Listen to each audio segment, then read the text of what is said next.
Carlos Regazzoni. ¿Cómo le va, Carlos? Buenas noches. Hola, ¿qué tal? Buenas Gracias noches. por venir. El gusto es mío. Bueno, le proponía recién hablar de algunas cuestiones que se objetan de esta campaña electoral. Dice el kirchnerismo, si se quiere, o un sector de la oposición, que ustedes hablan de corrupción porque no tienen números para mostrar que puedan eventualmente resultarle simpático al electorado como oferta en la previa de número de la elecciones. economía, ¿no? De la economía. Lo que le diría al kirchnerismo es, los que hablan de corrupción es la gente que de alguna manera que se hartó de la corrupción de tantos años y la justicia independiente como es hoy en día, y ellos son los que están hablando de corrupción, y no hablan de corrupción porque no hubo, están hablando de una realidad. La corrupción duele porque la corrupción se cree que está en el centro de la enorme deuda social con la cual nos deja el kirchnerismo, que es 1 de cada 3 argentinos pobre, 1 de cada 2 jóvenes en situación de pobreza, un sistema educativo como lo recibimos completamente desactualizado y con serios problemas de inversión, más de 30 años de deuda de inversión, un sistema de salud en el cual no se invertía en 30 años. Ahora, Carlos, porque tiene que ver con esto de la justicia. Es como que cada vez que aparece un juez por ahí procesando a algún representante del gobierno anterior o en algún caso resonante, como ha ocurrido en las últimas horas, deteniendo al contador de la expresidenta, la justicia es independiente y actúa de la mejor manera. Ahora, cuando involucra a algún funcionario del actual gobierno, es Gils Carbó la que le fogonea, nada más que porque tiene poco menos que una unidad básica en la procuración. No, ¿Hay una justicia buena y una mala en función de quién señale? El gobierno, al contrario, siempre que ha habido un caso que involucra a un propio funcionario, automáticamente se puso a disposición de la justicia. Esa es la diferencia, con la obligación de dar todas las explicaciones del caso. Acá lo que ocurrió es innegable, porque si negamos que las rutas de Lázaro Báez no se hicieron, que lo que López revoleaba por el convento eran los bolsos, que Debido tiene que dar explicaciones por más de 160 causas, que el ex vicepresidente de la Nación casi se compra la máquina de hacer billetes, es decir, la Casa de la Moneda del Estado. Si negamos eso, estamos negando la realidad. Ahora, y además eso a mí no es lo que más me... Es decir, todo esto que nos duele, dolería menos si no... además estuviese acompañado de una tremenda deuda con la propia sociedad, en lo que tiene que ver con las escuelas, porque los caminos que no se hicieron costaban 7.000 vidas al año en accidentes de tránsito, que tiene que ver con lo que no se hizo en educación, como dice la gobernadora Vidal, haber mirado para otro lado, cuando no haber sido cómplice de la corrupción, de los delitos de narcotráfico. Sí, ahora, de todas maneras, lamento que le tenga que informar que al momento del voto, el ciudadano no piensa tanto en eso, sino piensa en el bolsillo. Y lo que no está habiendo respuesta por parte de este gobierno, me parece a mí, o por lo menos no es que me parece a mí, sino es lo que marca algunos indicadores macroeconómicos, es la economía y el bolsillo de la economía de las familias. Yo recorriendo los barrios, lo que siento es que las personas... O sea, cada uno va a votar como vote, o sea, por lo menos yo no tengo capacidad para decir en base a qué va a votar una persona.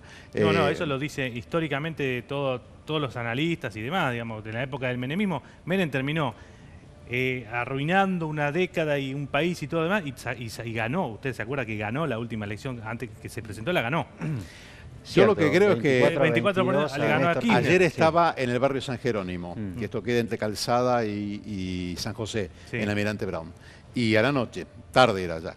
Y la gente, estuve en 2 pequeños comercios que todavía estaban a punto de cerrar, ya 2 pequeños almacencitos, y los 2 lo que decían es, la situación está dura, pero tenemos esperanza y vamos para adelante porque esto va a surgir. Está bien. Esto te estoy diciendo en un barrio muy modesto, en Almirante Brown. Me pasó el otro día en una reunión con 20 empresarios del parque industrial, lo mismo. Ellos decían que están mejor que el año pasado y todos, por supuesto que diciéndonos sus problemas, porque para eso estamos.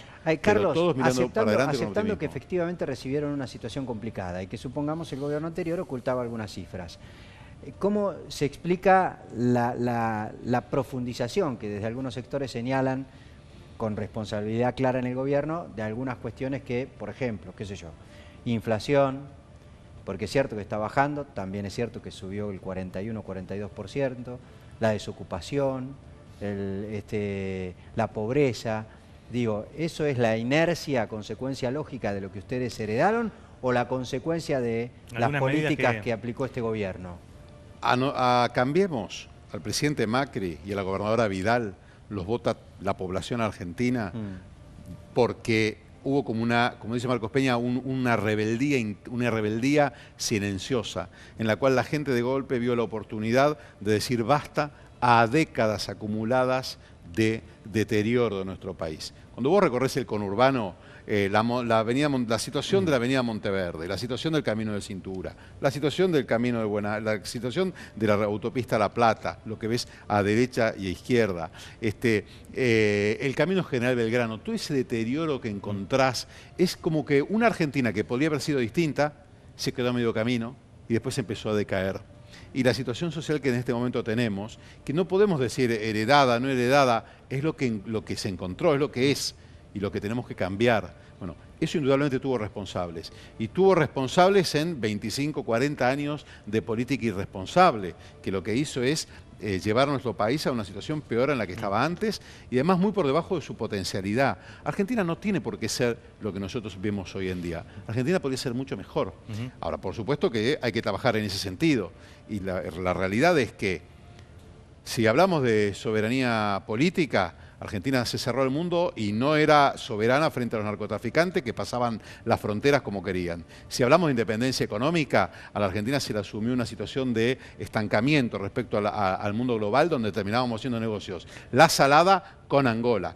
Y si hablamos de justicia social, me parece que las cifras de pobreza hablan claramente de que ninguna de las tres banderas del justicialismo, que todos como argentinos debemos reivindicar, en estos últimos años de justicialismo se llevaron adelante. Con lo cual, que se hagan cargo, porque eso fue así, es decir, es innegable. Claro. Nosotros podemos agarrar y hablar todo lo que querramos. Ahora, si en los gobiernos anteriores y todos los que pertenecen al Frente para la Victoria no se van a hacer cargo de la situación social que la llevaron hasta donde ellos la llevaron, por culpa de ellos, habiendo tenido un crecimiento de casi el 10% anual, bueno, ahora, entonces estamos todos locos, hablamos cualquier cosa. Carlos, ¿y por qué, pese a ese diagnóstico y a ese análisis que hace usted, en la tercera sección, que es donde usted milita, sur del conurbano, el más pobre de todos, el más empobrecido del país, ahí es prácticamente inexpugnable el poderío de Cristina Fernández de Kirchner? Yo creo que hay muchos factores. Primero que la gente vota lo que le parece y la gente tiene razón. Es decir, la democracia, principio número uno, el pueblo tiene razón. Con lo cual, nosotros no vamos a andar desmintiendo a la gente. Si el pueblo tiene razón y la prefieren a Cristina... El que no tiene razón es usted. Nosotros primero tenemos que ir con bastante modestia. Primero somos gobierno, nacional y provincial, con lo cual algún tipo de razón tendremos, porque si no, no estaríamos acá discutiendo. Después, también es verdad que todo tiene que ver con opciones. Probablemente no había existido la opción que existe hoy en día y la gente hoy en día pueda optar por algo mejor, por algo distinto. Por otro lado, también es un desafío para nosotros también como dirigentes, es decir, ¿estaremos a la altura de las circunstancias? ¿Seré yo capaz de llevar a Almirante Brown una propuesta de cambio con la fuerza con lo cual lo está haciendo el presidente y la gobernadora? Es decir, es un desafío también personal, que uno como nueva generación política se lo tiene que hacer. Es decir, lejos está de mí pensar que puedo hacerlo. ¿Miran las encuestas, Carlos? Se lo pregunto porque se conocieron muchas medidas durante el fin de semana que algunos le atribuían casi como una vuelta al populismo. El gobierno cuestiona mucho varias de las medidas que aplicó en su momento la gestión anterior, entre otras, por ejemplo, la utilización de recursos de ANSES para distribuirlos a sectores vulnerables, y se anunció este fin de semana una medida más o menos en ese sentido, a nivel nacional. ¿Hubo alguna otra muy similar? Por ejemplo, ¿qué visión tiene usted del boom de las compras por el subsidio al medio changuito de Vidal? Nosotros, cuando se ganó la Ciudad de Buenos Aires en la última elección, el presidente Macri dijo claramente y al país su posición respecto a los planes, a las asignaciones universales. Estamos absolutamente de acuerdo. Tan de acuerdo estamos que se aumentaron, porque no cabe ninguna duda que hasta que se genere desarrollo económico, a los sectores más vulnerables hay que ayudarlos y apuntalarlos. Y esto está perfectamente en línea con nuestra historia en la Ciudad de Buenos Aires, donde cuando asumimos el programa de Ciudadanía Porteña se lo fortaleció, se lo aumentó, se le dio más transparencia. Lo que estamos absolutamente de acuerdo es que una persona por recibir un plan tenga que agradecerle a un puntero. Ese clientelismo vil con el cual se ha hecho política en el conurbano bonaerense, con la copa de leche de los chicos, con el plan que la mamá necesita para criar a su hijo, con los sectores más vulnerables, eso es lo que hay que de una vez por todas desterrar, porque si no la gente cree que le tiene que agradecer a fulano o a mengano, que en definitiva es un puntero que lo que está haciendo es clientelismo político, le tiene que agradecer un beneficio social que lo tiene por derecho, porque nosotros sí creemos en una Argentina en donde lo que se honran son los derechos de todos por igual. Me parece a mí que el tema del clientelismo además hay que complementarlo con otra realidad que ocurrió, que es la cooptación de las áreas del Estado para la política. Es decir, lo que vinieron haciendo durante estos años era cooptar el Estado para la política. Nosotros lo que se va a trabajar es para darle transparencia. Y esto es un proceso político también, es decir, la gente la que va a elegir, decir, bueno, me convence, no me convence, y en buena hora. Por eso también yo creo que tenemos que ser modestos y humildes a la hora de hacer la propuesta y también sinceros. Les voy a contar algo. Ayer yo estaba en un barrio, en Betarrán. Es un barrio que queda entre Adrogué y Bursaco. También, como un barrio donde hay muchísimas necesidades. Y me senté y tenía que hablar con los vecinos. Y esperaban el clásico discurso de un concejal, de un candidato a concejal, a ver que le iba a arreglar la calle. Y les dije, miren, no, yo quiero escucharlos a ustedes, porque quiero que me transformen, que me ayuden a ser una mejor persona, que me ayuden a tratar de realmente llegar con sinceridad a este momento político. Es lo que está haciendo María Eugenia, ¿comprendes? Argentina ya tocó fondo. O vamos a la sinceridad y a decirnos la verdad, o no va a haber ninguna esperanza para nuestro sistema. Sí, Regazzoni, lo saco un poco de lo que es la campaña y lo llevo a un tema que tiene que ver con lo que hablábamos al principio, su gestión en PAMI. Y hablando de la verdad, ¿cuál fue el motivo por el cual dejó la administración de la obra social de los jubilados, PAMI, a nivel nacional? El presidente consideró que yo había cumplido una etapa, que él mismo dijo que había sido maravillosa, realmente fue un momento extraordinario, donde se hicieron grandes cambios y que ahora comenzaba mi trabajo en el conurbano. Él creyó que era mejor, lo ha dicho varias veces, él siempre prefiere que organismos como ¿Usted estuvo de acuerdo? Sí, obviamente. Yo estoy absolutamente de acuerdo porque soy parte de un equipo donde el director técnico es el presidente y él me dirá dónde prefiere que juegue. Ahora, ¿usted entiende, por ejemplo, que una de las chicanas de campaña, sobre todo de la oposición y particularmente del kirchnerismo, es, entre otras cosas, el gobierno actual, y cuando estaba usted en el PAMI ocurrió, recortó cobertura de medicamentos a los jubilados? Nosotros no recordamos cobertura de medicamentos a los jubilados, nosotros fuimos a reorganizar un sistema que el kirchnerismo lamentablemente había reorientado hacia la corrupción y el robo desenfadado a los recursos de los jubilados a través del fraude de los medicamentos. Encontramos 400.000 personas fallecidas a las cuales ex profeso, y eso está todo en la justicia, se les facturaban prestaciones médicas que iban directamente al robo. Encontramos dos clínicas ahí había que ni una red, existían. porque, digamos, tenía que estar la prestadora, la farmacia y los médicos. Una red que se encargará la justicia de descubrir, pero que no se podía haber llevado adelante sino con la complicidad del gobierno anterior. Es decir, el gobierno anterior también tiene que dar respuesta por qué el PAMI le pagaba 25 millones de pesos por año a dos clínicas que no existían. Vos vas al lugar, a la dirección, y hay un baldío. No en una y un local. Pero usted, por ejemplo, ¿está en condiciones de asegurar o de desafiar públicamente, por ejemplificarlo de alguna manera, que alguien traiga algún jubilado al que le recortamos el medicamento? ¿No existe ese jubilado? Puede haber personas, y lo dije en su momento, que hayan tenido inconvenientes para conseguir su medicamento a raíz de la reestructuración que se hizo, porque obviamente le estabas pateando hormigueros de negociados millonarios y los mismos que son los que hacen los negociados te generan casos. Y obviamente que los hubo. Claro. Y a mí me dolieron muchísimo porque soy médico antes que nada, pero no dormía para tratar de solucionarlos. Es un trabajo que demora tiempo, en el cual vos vas reacomodando las cosas, pero el objetivo indudable fue que a nadie le falte nada. Porque no, te lo digo personalmente, yo no podría tolerar de ninguna forma, me afectaría personalmente, o sea, no podría seguir adelante, ¿entienden? Si le quito un remedio a una persona que lo necesita. Sí. Pueden haber habido casos, indudable, errores siempre hay. Pero te reitero, el único objetivo fue que no les falte nada. La última, muy breve, no se la puedo no preguntar. Después quiero, sobre el final, hablar un poquito de su precandidatura distrital, porque vi que se anduvo cruzando en algunos posteos con el actual intendente Cascallares. Los contratos esos del PAMI, sobre los que hablaron de su gestión, que ha quedado sobredimensionada la planta jerárquica. Eso, 140 contratos. ¿Qué explicación? No hubo nunca 140 contratos. Sí. El propio director ejecutivo lo desmintió en una entrevista a La Nación. Nosotros encontramos una estructura a la cual se redujo y lo que quedaba se reemplazó.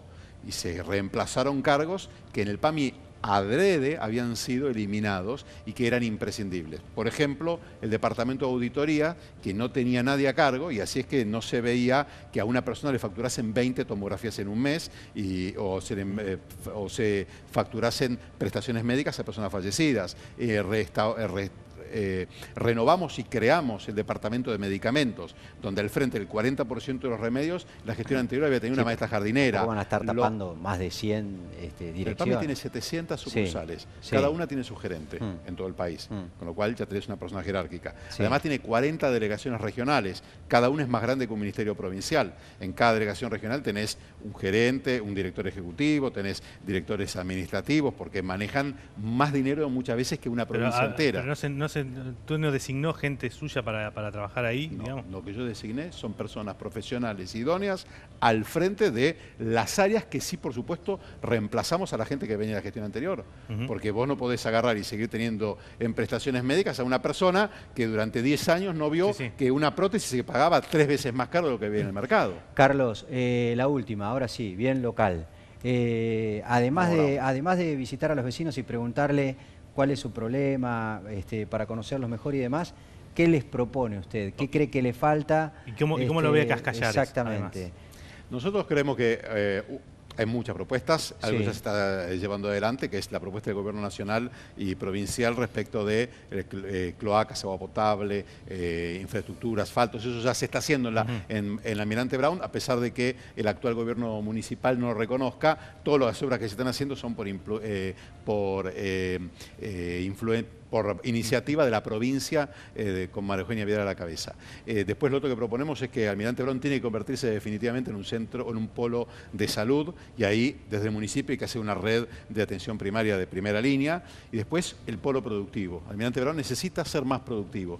Teniendo un parque industrial, teniendo la universidad, ahora como estamos poniendo en marcha la Universidad Nacional del Almirante Brown, y teniendo casi 4.000 hectáreas de campo todavía sin explotar, me parece que ahí se puede trabajar para hacer realmente una iniciativa productiva e innovadora y de futuro. Carlos Regazzoni, precandidato a concejal por Almirante Brown, ex director ejecutivo del PAMI, muchísimas gracias por haber venido esta noche acá a charlar con nosotros. Un gusto.